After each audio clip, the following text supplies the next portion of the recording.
Hey everyone, welcome back to the Demis Hellen channel. We're going to be taking a look at making a trance lead in Serum 2, and this is part of a sound bank that I'm building for a Black Friday release. So this is going to be, it's going to have an exclusive discount on Black Friday itself, and then it's going to be subject after that to the normal discount that I am launching for the whole of November. So if you want to grab a bargain, stick around for that launch. Obviously I'll be launching it here on YouTube as well, but you can follow me on Instagram and X as well if you want to see any launches happening there.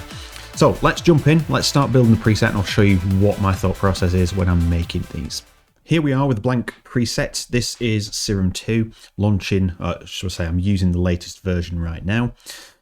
And we're going to be building a nice little trance lead. We're going to use maybe 2 or 3 oscillators. We might use all of them here, but let's just get things started with the tonality of this. So I want this one to be sort of a all-round sort of trance lead, something go-to that you can add into your layers or even use as a singular preset. So the first thing, I'm just going to stick to the standard default saw shape, and let's jump in and add a bend plus on there. So we're not going to activate that just yet, and I'm going to jump in to the settings and change this to super. So we're starting from more of a trance, sort of classic trance area. So changing that to super is very similar to like the JP8000. It's the same tuning styles, or very similar, shall we say. And we've got a little bit of MIDI playing. I'll just turn this down a smidge.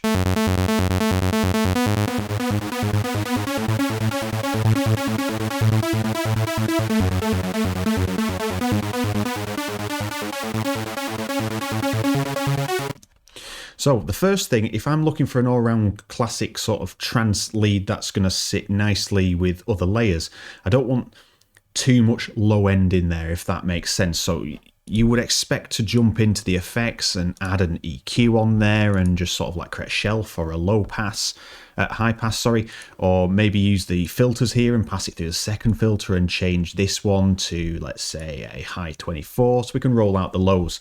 That's all good and well, but to get the tonality from the get-go without having to add all these in and sort of maximize my time in building these presets, I'll use the bend plus mode here. As you can see, it will sort of crush the sawtooth shape more into a rounded shape, and that is going to give us a much thinner tone.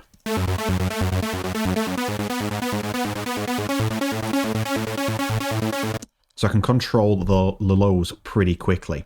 So let's add 2 layers into here, and let's put bend plus on both of them and just have them roughly the same. Let's maximize the voices to 9.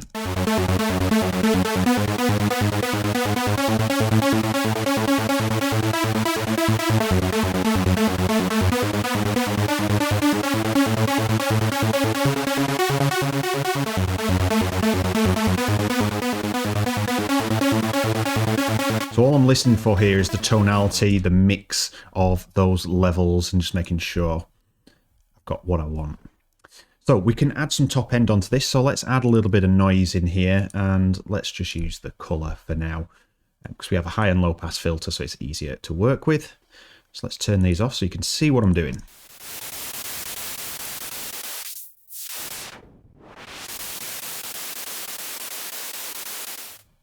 So I'm going to turn that down. I'm going to use envelope 4 for this because I usually don't get that far into the envelopes when making these sort of presets.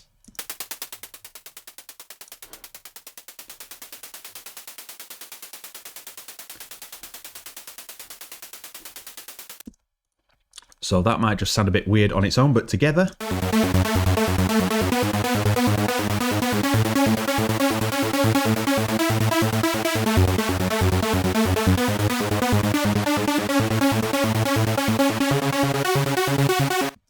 So you can just about hear it on the top, and it just gives it a bit of a crispier top end. Now, be careful with your EQs later on, because you're going to be sort of boosting this white noise. So if you're going to use a bit of EQ to sort of brighten up the saws, then I would make sure that EQ is not going to be pushed too hard on there, or vice versa, drop the noise so I can push that top end up. Let's go to the filter. So we're going to use filter 1, and we're going to send A and B and the noise to the filter, and we're going to use, let's use the good old German LP here.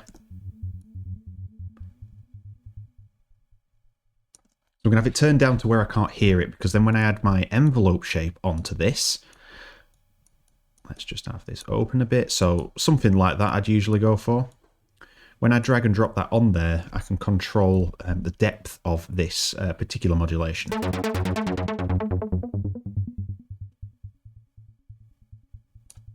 So you can just barely hear it. And then when I add the mod wheel on, because I typically use the mod wheel to open up the filter.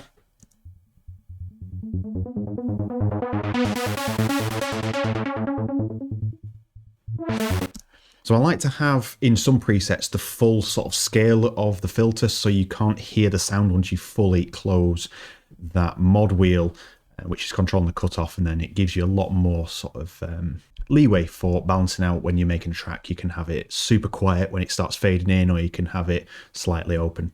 The choice is yours.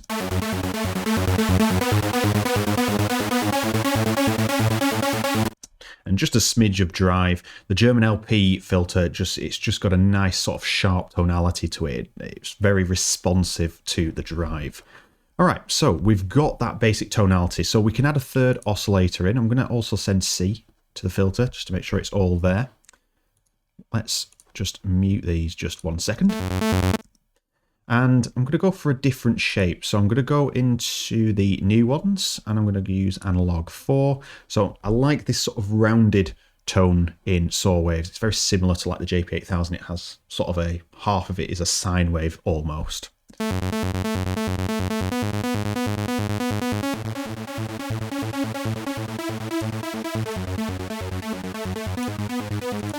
going to set this to super as well.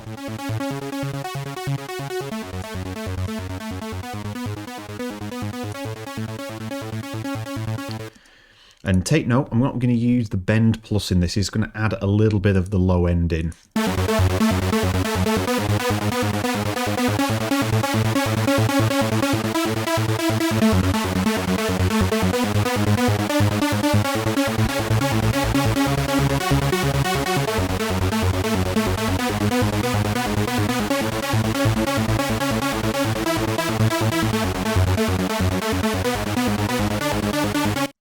I'm just adding a little bit of weight in there. So you can see at the beginning of that, I turned down the detune mix, I turned down the blend a little bit, and I can also go and turn the width down a little bit. And that is going to make sure that that sort of lower layer is going to sit more to the center and it's not going to be as wide and stereo. So again, turn this off.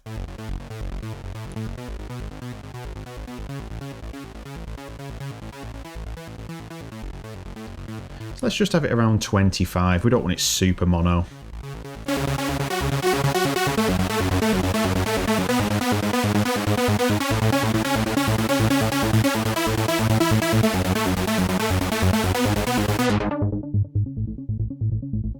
Okay, so now we can use the velocity. So I would definitely recommend using this. I'm just going to put a bit of a curve on it, just make it sound a little bit more natural.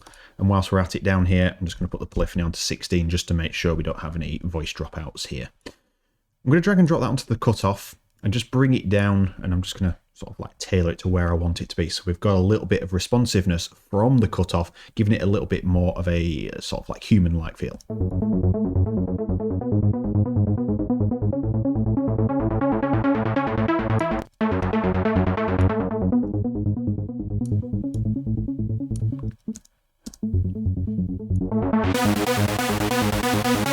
Just making some adjustments to that mod wheel.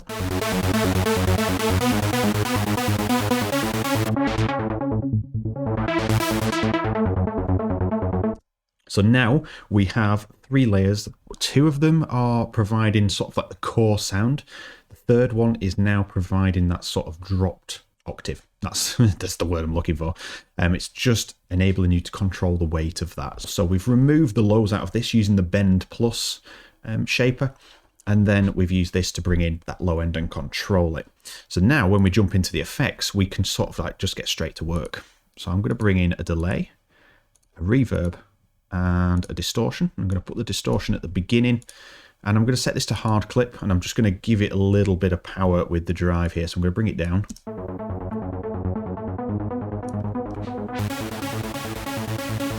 Just bypass these.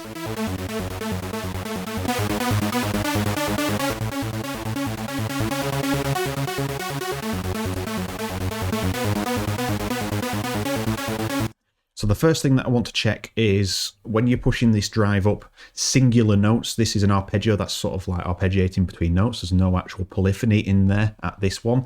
I just need to make sure that it doesn't crunch too much when you hold chords.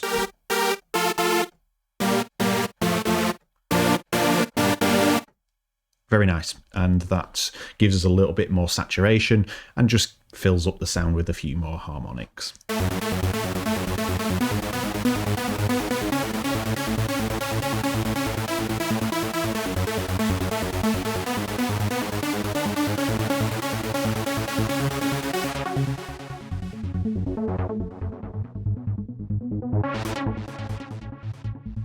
So, delay can add a ton of character into a preset design, and it's all down to this filter.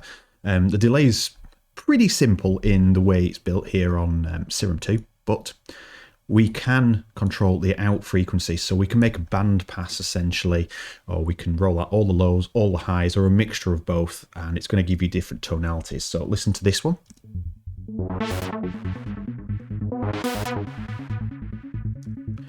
So you can see how it's reacting. If we open up the cue and bring more of those lows and highs in, it has a much more sort of generic tone to it. So I'm going to bring the cue down, not all the way to the bottom. I just want those low, them highs to dissipate a little bit quicker. So I'm just going to bring that frequency down. And that gives us control over that part of the sound. Remember, if you are doing this with compression after it, that's going to sort of give way to the delay being a lot more obvious because of the way compression works. So if you're going to put some compression after, mix it in a little bit lower, and the compression will do the job. Just going to bring this down just a few points on the lows.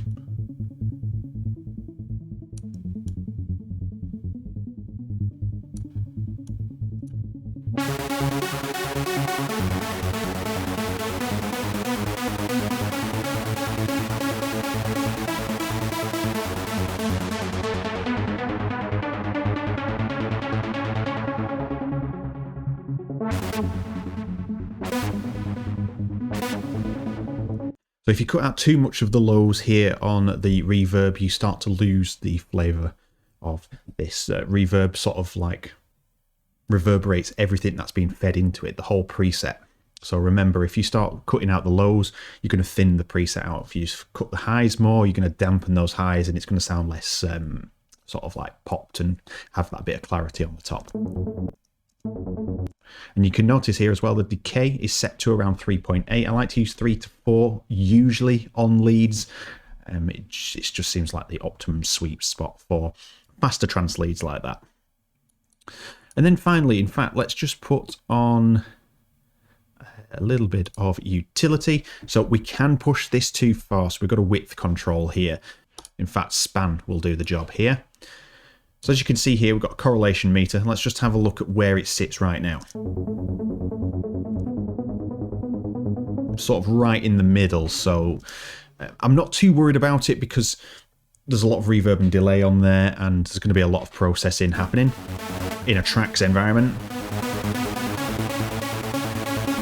I'm just going to leave it there because it's going to jump behind here, but you can still see that correlation meter just there. Is that correct? No, you can't. Let's just make this a bit smaller. There we are.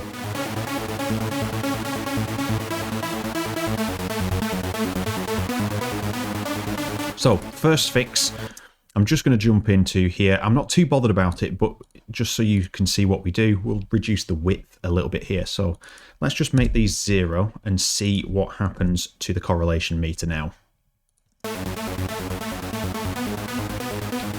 It's much more towards the mono.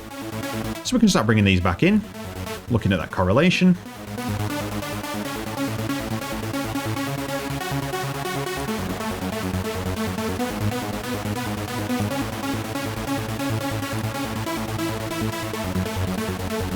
You can see the width down for that lower octave already is there.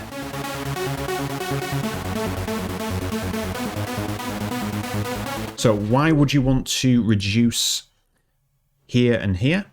It's just to control that and watch that correlation meter to make sure that you've got a good sitting preset that's going to be a good all-rounder. But here we can boost the width or we can decrease it and make it even more mono based on its signal output, not the actual oscillators. I like to just push it a little bit here instead of the oscillators. Just gives a bit more control of the width of the entire stack of effects. That's just my way of doing it. And then obviously I've named that width. So you can just push it. You can push it to the extremes a little bit more if you want to, especially if you're using it for transitions. And that is essentially a preset. So there's a couple of things that I could show you here. Just one thing to give a little bit of character. If you want to add character into this sound using an EQ, I think I've shown you this before. If we push the highs a little bit, so let's turn on the VU meter.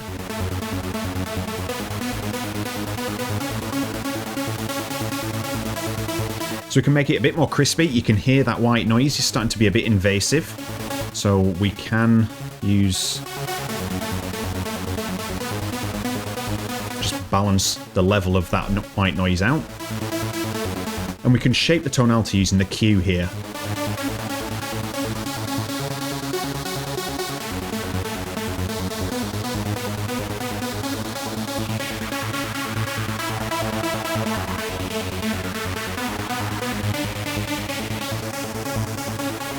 So if you're looking for a specific tonality or a specific sort of buzzier sound, that Q can come in real handy doing stuff like that. So keep that in mind when you're doing this as well. That helps shape the tonality of the sound. So with that, that is the end of the video. If you did enjoy it, let me know. And don't forget to keep an eye on for the pack release, and this is going to be something along the lines of Serum 2 Core Essentials, and there's going to be probably 64, maybe more presets in this pack, along with some MIDI stems as well. So if you're looking for another pack, that is up and coming. So thank you very much for watching. I'll look forward to seeing you all in the next video, and I will see you there. Take care.